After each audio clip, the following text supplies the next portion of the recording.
अमेरिकी फाइटर विमानों के निशाने पर तालिबानी आतंकी। देखिए इस वक्त की बड़ी खबर, एयर स्ट्राइक में तालिबानी ठिकानों का बड़ा नुकसान हुआ है। अमेरिकी एयर स्ट्राइक में तालिबान के 4 आतंकी ढेर हुए हैं और 7 घायल हैं। ये देखिए अमेरिकी फाइटर विमानों के विजुअल्स भी आपके सामने।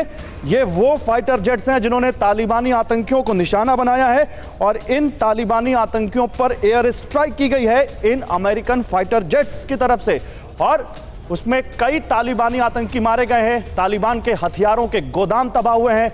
फाइटर विमानों के निशाने पर तालिबानी आतंकी आए हैं, उनके कई ठिकाने तबाह हुए हैं, कई आतंकी घायल हैं, बुरी हालत में हैं। तो एयर स्ट्राइक से अब अमेरिका निशाना बना रहा है। हालांकि अमेरिका ने कहा है कि वो अफगानिस्तान छोड़ रहा है, लेकिन उसके बावजूद अमेरिकी विदेश मंत्री ब्लिंकन ने जो कहा उसको आपको ध्यान रखना होगा। उस पर बात करेंगे। कपिसा के नेजराम जिले में अमेरिकी विमानों की एयर स्ट्राइक हुई है, जिसके बारे में हम आपको बता रहे हैं। तालिबान के हथियारों और बारूद के कई गोदाम तबाह हुए।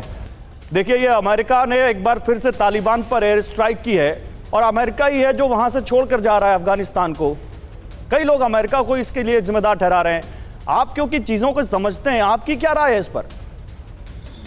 देखिए, जिम्मेदारी अमेरिका की इस हद तक तो है कि अमेरिका जानबूझ करके ये जंग हारा है और ये शुरू में ही काफ़ी हद तक स्पष्ट हो गया था कि इस जंग में जो अड़ंगा है वो कहाँ से आ रहा है और जंग किसके साथ लड़ने की ज़रूरत थी। तालिबानी और कुछ भी नहीं है, वो पाकिस्तान के पिट्ठू हैं और पाकिस्तान की संरक्षण के बगैर वो कुछ भी नहीं कर पाते।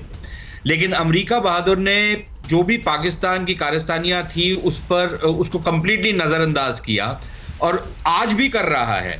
और मेरा मानना ये है कि जहां भारत और अमेरिका जहां तक तो बिल्कुल सहमत हैं कि अफगानिस्तान में क्या होना चाहिए, लेकिन वो कैसे होना चाहिए, उसको कैसे करना है, शायद उस पर हमारी सहमति बीच में टोकता नहीं, क्योंकि आप हमेशा पते की बात करते हैं। लेकिन क्योंकि मैंने शुरुआत इस एयर स्ट्राइक से की, जब अमेरिका छोड़ ही रहा है तो फिर एयर स्ट्राइक क्यों कर रहा है?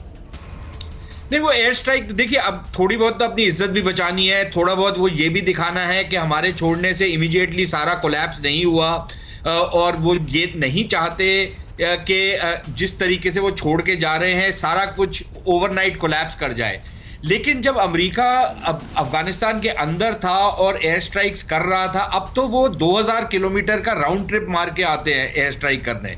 लेकिन जब वो अफगानिस्तान के अंदर था और 5, 7, 10 मिनट के अंदर अंदर स्ट्राइक कर सकता था, जब उससे वो कोई फर्क नहीं पड़ा, तो जो अब एयर स्ट्राइक्स कर रहा है उससे कितना फर्क पड़ेगा? मैं यही सवाल लेकर चाहता हूं जनरल कटोच के पास। कटोच सर, यही बात मेरे जहन में है। जब अमेरिका छोड़ रहा है, अमेरिका जब वहां से बाहर निकल रहा है, सोवियत संघ इससे पहले वहां से बाहर निकल चुका है, तो ये जो क्लैश अफगान फोर्सेस और तालिबानी आतंकियों के बीच है, उसमें अमेरिका की तो भूमिका कुछ रह नहीं जाती। वो तो अपना सामान समेट रहे, अपने असलहे समेट रहे कि जल्दी से जल्दी यहां से निकलो। अब तो जो करना है वो अफगान फोर्सेस को करना है। ये बात आपने बिल्कुल सही कही कि जो भी करना है वो फोर्सेस ने ही करना है। लेकिन एक बात तो अमेरिका ने भी स्पष्ट कर दी है कि बेशक वो जा रहा है, लेकिन अगर तालिबान एग्रीमेंट के मुताबिक नहीं चलेगा तो उसके ऊपर उसका नतीजा उसको उठाना पड़ेगा। तो जहां तक अमेरिका की बात है, वो ये नतीजा जो है ये अपनी एयर स्ट्राइक्स के दौरान ही करेंगे। और इसके कारण इसके लिए उन्होंने बेसेस मांगे थे पाकिस्तान में और सेंट्रल एशियन रिपब्लिक्स में। तो पाकिस्तान ने तो मना कर दिया है, लेकिन मुझे तो कोई शक नहीं है कि अमेरिका को सेंट्रल एशियन रिपब्लिक्स में कहीं ना कहीं उनको बेस मिल जाएगा और ये रशिया और अमेरिका दोनों मिलकर ये कार्रवाई करेंगे। तो रशिया भी इसके ऊपर सहमत है कि अमेरिकन फोर्स जो है कुछ हद तक, जहां तक उनकी एयर कैपेबिलिटी है, वो उस इलाके में रहेगी। तो फिर और यही है जो मैसेजिंग बहुत अहम हो जाती है। मैं आपको लाऊंगा यहाँ पर अचल सर। अचल सर, इसमें मैसेजिंग क्या है? फिर दुनिया के लिए क्या मैसेजिंग है, तालिबान के लिए क्या मैसेजिंग है, और चीन जो कि अमेरिका का इतना बड़ा राइवल बन चुका है, जिसके तालिबान इतने करीब जाते दिख रहा है। 27 जुलाई की मीटिंग के विजुअल्स हम सब ने देखे, वहां क्या मैसेजिंग है इसकी? देखिए गौरव, अमेरिका की तरफ से मैसेज साफ है। उन्होंने कह दिया कि वो भले ही मिलिट्री तौर पे जरूर विड्रॉ कर रहे हैं, लेकिन ब्लिंकन ने बड़े खुले शब्दों में कहा है कि वो अपनी इंगेजमेंट अफगानिस्तान के साथ खत्म नहीं करने वाले हैं। वहाँ एक बहुत बड़ी एम्बेसी रहेगी, उनकी economic cooperation, political support, diplomatic support, ये सब जो है चलती रहेगी।